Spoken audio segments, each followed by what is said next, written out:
Marvin Jackson's competitive spirit was formed in Cheyenne, Wyoming, but it wasn't always about football. As soon as I got my driver's license when I turned 16, whenever we had a free couple of hours, Marvin and I would go fishing.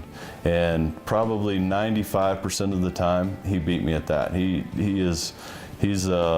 loves fishing. If we went out, usually we'd grab a couple of our buddies. If Marvin wasn't catching any fish, probably none of us were. The son of a coach, there was always high expectations on the gridiron. My dad started coaching at East High School in 1981, same year Marvin was born.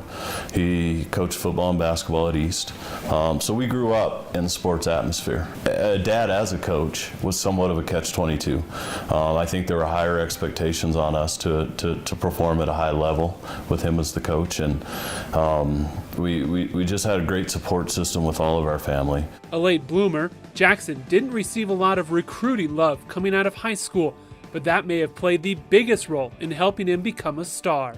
I think what that created for him, what made him such a great football player, is that lack of recruitment kind of put a chip on his shoulder, and he wanted to go out and prove to people that he was a great player. And prove that he did. Jackson was Chadron State's first four-time All-Conference first-team selection and was a consensus All-American during his junior and senior seasons. He had no fear. On defense, he wanted to hit you as hard as he could. He thought he could intercept any pass that was thrown in his direction.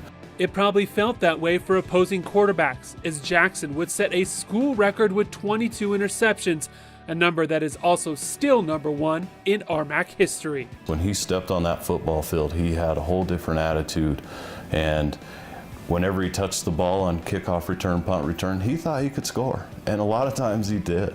So it was one of the biggest privileges of my life was watching him play football. It's hard to put into words how proud I am of him, not just for what he accomplished on a football field, but what he's accomplished in life.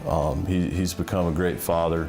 He's always been a great brother. I think he's a great son to my dad and my dad's wife, Loy, and our sisters, Tish and Janessa.